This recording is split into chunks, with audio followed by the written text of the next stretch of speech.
I worked with St. John's for almost 2 years as an ambulance nurse. I'm from East Sepik province. The main problem in my province is very remote.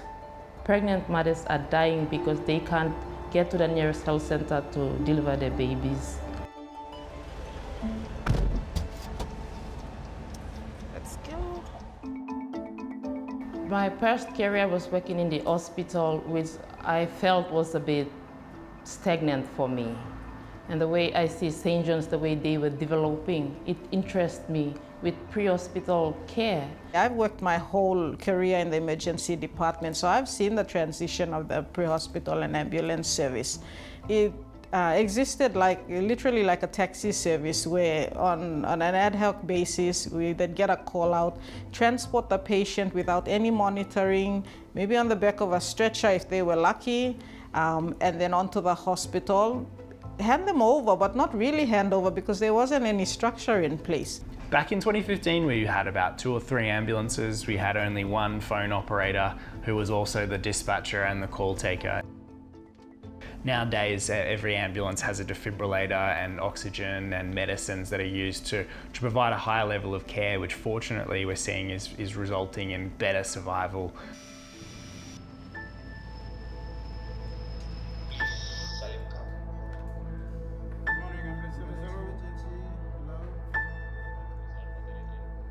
Okay, sick man está boy.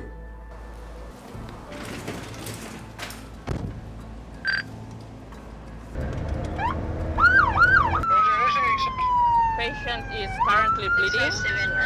The largest user of ambulance services are women aged between 14 to 30.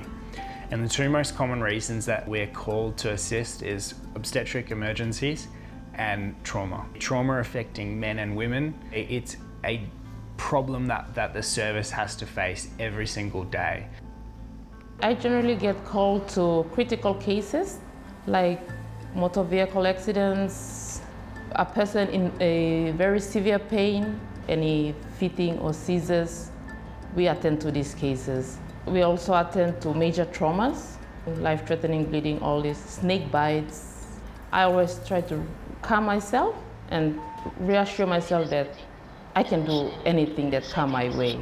With working in emergency department, you have to be calm. You see me, when cases come, maybe I relax one come. I know your work. Yeah.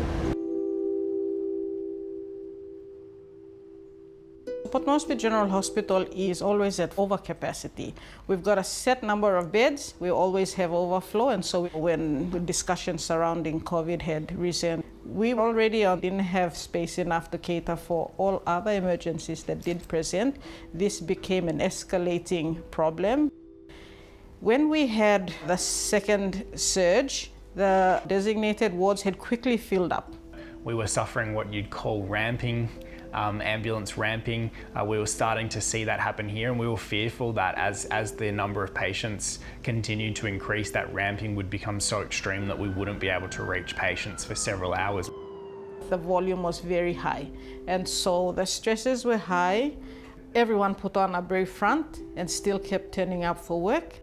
St. John's was able to pull staff together, get new employees of short-term contract, both support staff and clinical personnel, and therefore generate the field hospital. We instituted the field hospital, which was colloquially referred to as the Nightingale Centre. It was fully supported by the Australian government. St. John primarily, with its reach, was able to assist in the logistics and the coordination of the facility. Through its committee for COVID, was responsible for the medical care to the patients, the admissions, the discharges, and any decisions to refer patients to the General Hospital. So it relieved our burden at Moresby General Hospital a lot. The field hospital had a capacity of 60 beds. That's 1 bed more than we could even handle at Moresby General Hospital. We were always at full capacity. So to be able to manage 60 patients, that was quite a breather for Moresby General Hospital.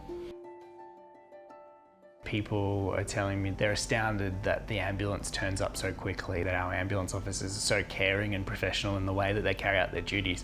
And so for me, that's an important reason to continue the work that we're doing here. We lose 2,000 women to childbirth a year. We lose 1,000 people a year just to snakebite, an easily treatable condition.